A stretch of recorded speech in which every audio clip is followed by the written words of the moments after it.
ഭാരതീയ ന്യായ സംഹിത 135 കൃത്യനിർവഹണം തടസ്സപ്പെടുത്തൽ, 351(2) ഭീഷണിപ്പെടുത്തുക. ജാമ്യം ലഭിക്കാവുന്നതാണ് KU ജനീഷ് കുമാറിനെതിരെ ചുമത്തപ്പെട്ട വകുപ്പുകൾ. കുറ്റം തെളിയിക്കപ്പെടുന്ന പക്ഷം പരമാവധി 2 വർഷം വരെ തടവ് ലഭിക്കാം.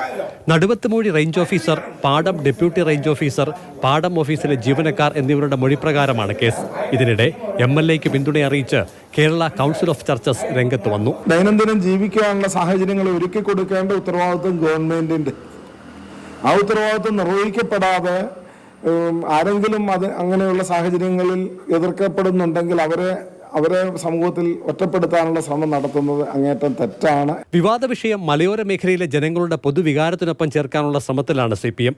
വന്യജീവി ശല്യത്തിന് പരിഹാരമെന്ന ആവശ്യമുന്നയിച്ച് പാർട്ടി പ്രവർത്തകർ നാളെ കോന്നി DFO ഓഫീസിലേക്ക് മാർച്ച് നടത്തും. നൂറുകണക്കിന് ആളുകൾ വന്യമൃഗങ്ങളുടെ ആക്രമണത്തിൽ കൊല്ലപ്പെടുകയാണ്. കോടിക്കണക്കിന് രൂപയുടെ കൃഷിനാശങ്ങൾ വന്നുകൊണ്ടിരിക്കുന്നു. ജനങ്ങൾക്ക് ജീവിക്കാൻ കഴിയാത്തൊരു അന്തരീക്ഷത്തിൽ ഒരു ജനപ്രതിനിധി എങ്ങനെ പ്രതികരിക്കണം?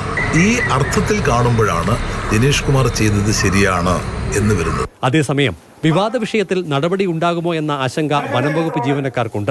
ദൃശ്യങ്ങൾ പ്രചരിപ്പിച്ചത് ജീവനക്കാരാണെന്ന ആക്ഷേപം CPM കേന്ദ്രങ്ങൾ വനംവകുപ്പ് മന്ത്രിയെ അടക്കം അറിയിച്ചിട്ടുണ്ട്.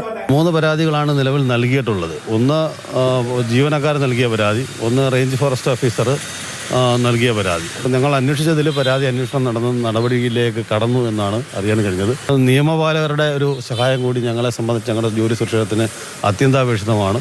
ആ രീതിയിൽ കൂടി ഞങ്ങൾ ബഹുമാനപ്പെട്ട മുഖ്യമന്ത്രി അടക്കം സംഘടന സമീപിക്കാനാണ് തീരുമാനിച്ചിട്ടുള്ളത്.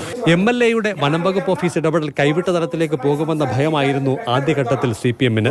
എന്നാൽ വന്യജീവി ശല്യമെന്ന മേൽവിലാസത്തിൽ വിഷയത്തെ കൊണ്ടുചെന്നെത്തിക്കാനാകുമെന്ന പ്രതീക്ഷയിലാണ് ഇപ്പോൾ പാർട്ടി. കുമ്മണ്ണൂരിൽ കാട്ടാന ഷോക്കേറ്റ് ചരിഞ്ഞെന്ന കേസിൽ ചോദ്യം ചെയ്യാൻ വിളിപ്പിച്ച ആളെ മോചിപ്പിക്കാനുള്ള ശ്രമങ്ങളാണ് MLAയെ വിവാദത്തിലേക്ക് എത്തിച്ചത്. മാതൃഭൂമി ന്യൂസ്, പത്തനംതിട്ട.